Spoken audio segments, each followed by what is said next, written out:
xubinta wararka kusoo dhawaada wararkii ugu dambeeyay ee Soomaaliya caalamka qodobada aad daawan doontaan waxaa kamid ah xiisada dowladda federaalka iyo Al-Sunno oo gacan ka hadal isku rogtay Sheekh Shaakir oo dhabarjebin ku sameeyay dowladda xilli guddiga doorashooyinka ee habraaci soo saareen xildhibaan tilmaamay in lacagtii ugu badneed si sharci darro loo isticmaalay baarlamaankan ay ansixiyeen miisaaniyadda 2017 farmaajo oo gaaray Hiiraan iyo Muuse Suudi oo arrin la yaab leh tilmaamay waji kale oo ay yeelatay xiisada dan iyo xildhibaan Cabil Daad dhaxal sugaa Sacuudigana markan kashifaad ayaa lagu qabtay qodobadaas iyo qodobo kale ayaa daawan doontaan u diyaar garooba daawadayaal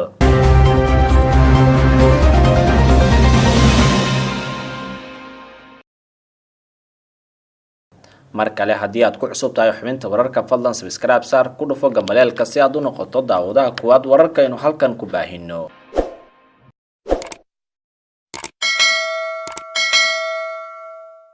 aynu ku bilaabnay khilaafka siyaasadeed ee dowladda iyo Al-Sunno ayaa dagaal markan isku rogay degmooyinka Gurceel iyo Matabaan ee gobolada Galgaduud iyo Hiiraan ayaa waxaa laga soo sheegayaa xiisad u dhaxaysa ciidanka dowladda federaalka gaar ahaan kuwa qaybta 21aad iyo xoogag taawacsan hoggaanka Al-Sunno ee bartamaha Soomaaliya khilaafkan oo soo ifbaxay maanta oo Sabti ayaa isku bedelay gacan ku hadal waxaana dagaal goosgoos ah maanta ay ka kala dhaceen degmooyinka Gurceel iyo Matabaan ee bartamaha Soomaaliya dagaalka maanta ka dhacay Gurceel ayaa waxaa ku dhintay sargaal ka tirsan ciidanka ammaanka Matabaan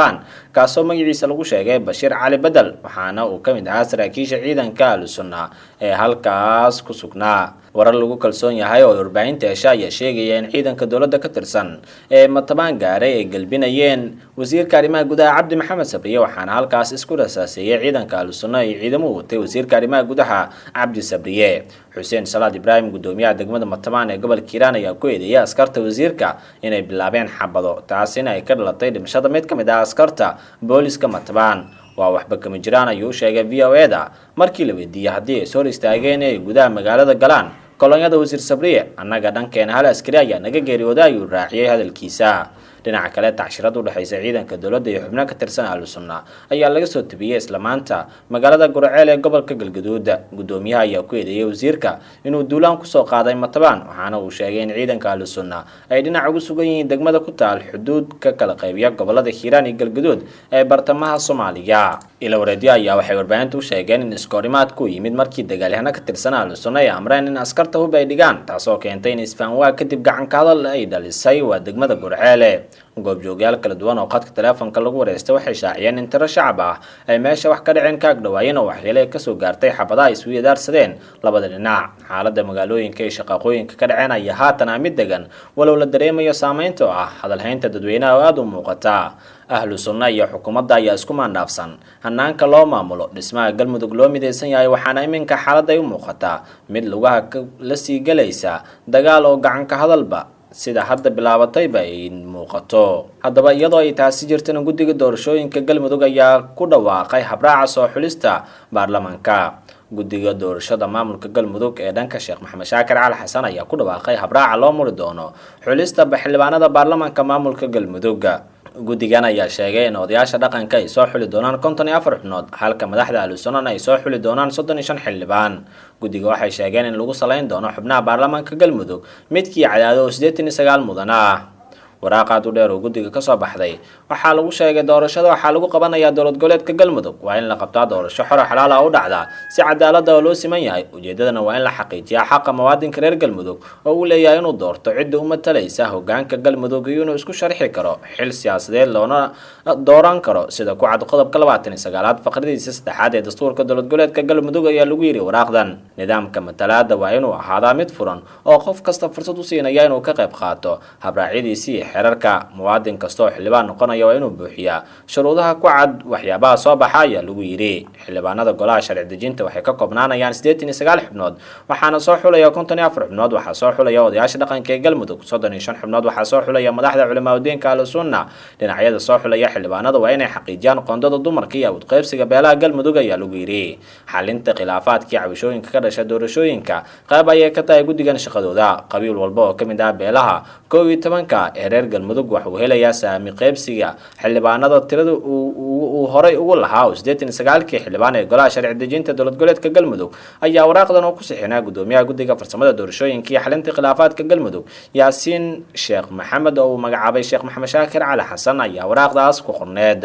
baarlamaanka Soomaaliya markan waxay ansixiyeen miisaaniyadda 2017 iyadoo 33.7 milyan oo dollarna si sharci darro loo isticmaalay. xildhibaan Mahad Maxamed Salaad oo kamid ah xildhibaanada baarlamaanka Soomaaliya ayaa sheegay in xisaab xirka miisaaniyadda 2017 ee uu ansixiyay baarlamaanka ay ku jirtay lacag ku dhow 38 milyan oo dollar oo aan la ogeyn meel ay ku baxday kana maqan xukuumadda. 33 milyan 700 kun oo dollarka oo si sharci darro ah xukuumadda ay u isticmaashay ayaa maanta lagu ansixiyay xisaab xirka 2017 lacagtaas waxay ka kala timid wadamada Sacuudiga 30 milyan, Turkiga 2 milyan iyo Imaaraadka 1.7 milyan. lacagtaas kuma jirin miisaaniyaddii 2017 baarlamaanku ansixiyay. xukuumadda soo ma sheegin in lacagtaas ay soo gashay. markii lagu arkay xisaab xirka ay soo gudbiyeen 2017 waa ay sheegi waayeen sababta iyo sida loo isticmaalay yiri xildhibaan Mahad Salaad oo kamid ah xildhibaanada diiday ansixinta xisaab xirka miisaaniyadda 2017. federaalka hadda jirta ayaa ku dooday inay la dagaalantay musuqmaasuqa isla markaana ay koror weyn ku sameysay dakhliga gudaha, laakiin ay ku fashilantay inay xisaab xir ku sameyso miisaaniyadda sanad kasta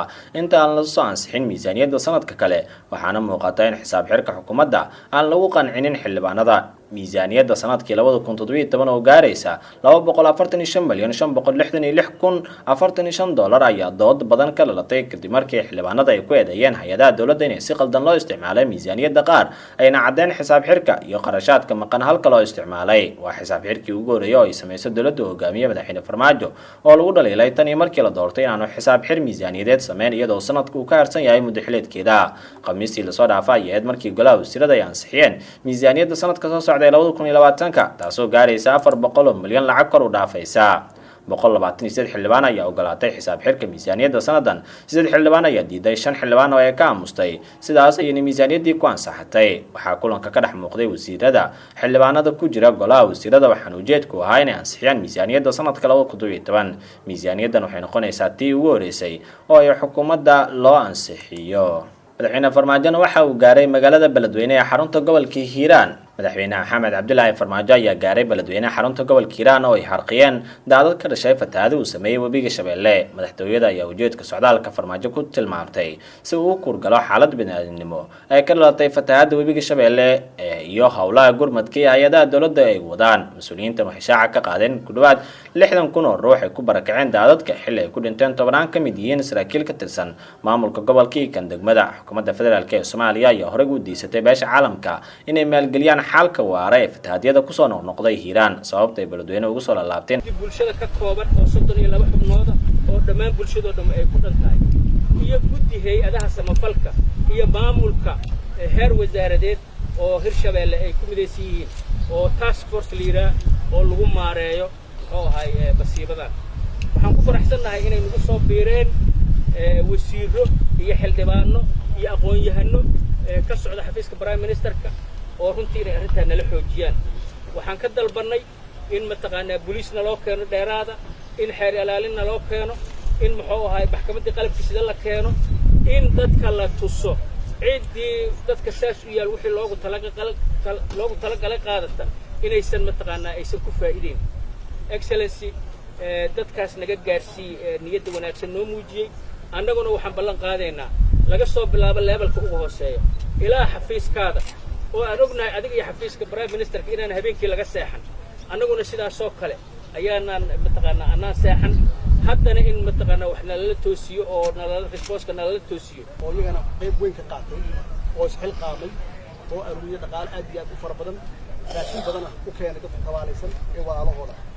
iyo guud ahaan shacabka Soomaaliyeed meel kasta ay joogaan gudaha iyo dibadda oo qof walba oo Soomaali ah dareenkaas qaba inuu dadka waalihiisa oo dhibaataysan sidii uu gargaari lahaa gacan u siin lahaa uu ka qaatay qayb aad iyo aad muhiim u ah. waana dhaqan lagu yaqaan Soomaali waa sidaan ahaan jirnay weeye in qofkeena tabaalaysan oo dhibaataysan aan gacan siino aan iska gaarno waana wax Ilaahay uu faray weeye. mustaqbalka ugu dambaysa waan ugu soo noqdeen fatahaadaan waa tuu noo sharaxay madaxweynaha sidii fatahaadaan ku timid. waxaan qiyaasayay sanadkii hadda la soo dhaafay oo halkan ugu weyn inay tahay tii ugu darnayd inay tahay tii ugu dambaysay. laakiin waxaan aragnaa hadda inay tahay tii tan ku xigtay inay tahay tan midda ku xigtay inay ka darnaan doonto. marka in alla intii karaankeenna ah iyo ciddii khusayso hadday tahay dowladaha dariska iyo hadday tahay cid kasta oo aan la kaashan karno inaan yarayno ama aan ka hortagno runtii musiibada Ilaahay rabbi. annagana naftigeena qof walba inuu isxil qaamo oo ku tala galo inay imaan karto dhibkaan iyo mid lamid marka ummadda Soomaaliyeed meel kasta ay joogaan mar kale waa gurmadka iyadoo ay taasi jirto haddaba senator Muuse Suudi Yelxo oo kamid ah senatarada golaha aqalka sare ee baarlamaanka Soomaaliya ayaa sheegay in lacagaha gurmadka fatahaadaha beledweyne la doonayo in meel lagu hubsado waxa uu sheegay inaysan jirin cid la aamini karo oo lacagahaas hadda loo dhiibo taasoo qayb ay ka yihiin gudiyada gurmadka fatahaadaha culimada ayuu sidoo kale tilmaamay in laftirkooda aan lagu aamini karin balse kaliya xawaaladaha qaarkood ay yihiin kuwa la aamini karo aan qofna loo dhiibin shacabka beledweyne ayuu tilmaamay in ugaasi ay leeyihiin oo lacagahaas loo dhiibi karo balse aan cidna lacagahaas loogu dhiibin wax la wada og yahay waayo waxaan rabaa inaan ka hadlo waa arrinta hiiraan arrin culus waayo dadkoo dhan waa senatarada ay qusaysaa laakiin qolo walba uun meelay wakiil ka tahay oy soo doorteen dadka oo jira dadkaasaan ka midna dhibaatada ka dhacday wax anigu aan ognahay intaan qarni ka dhacda maaha wax laga qabtay weliba oo gaarayna ma jiraan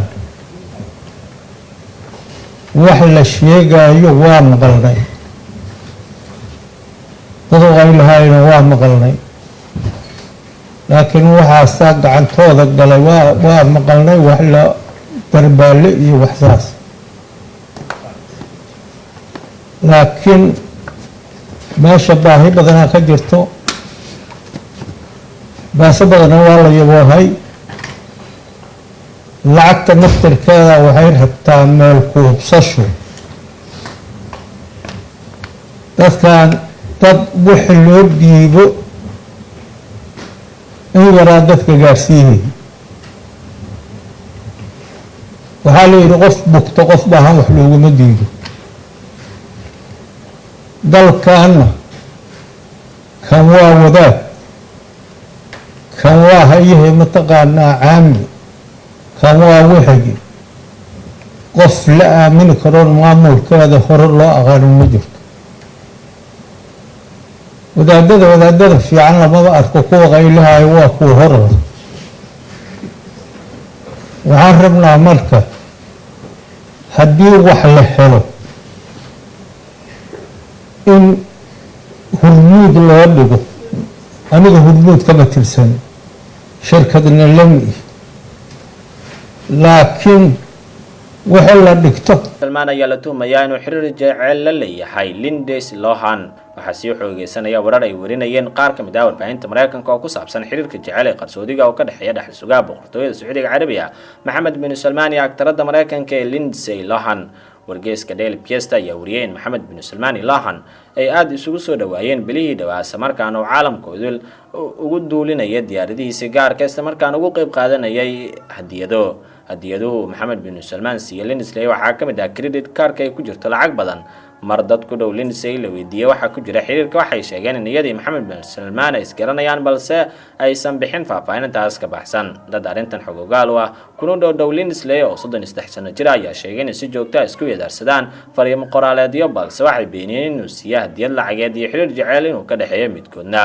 Lindsay Lohan oo fadhigeedu yahay dalka isu tagay Imaaraadka Carabta waxaa dad ku dhaweey sheegaan in la kulankeeda badan ee madaxda Carabta ay markasta abuuri karto warar xana oo ku saabsan xiriir jecel qof kale ayaa iyadu ku dhow wuxuu yiri madaxda Carabta markay arkaan waa ay waashaan warkii aad kala socoteen daawadayaal xubinta wararka waa naga intaas nabadgelyo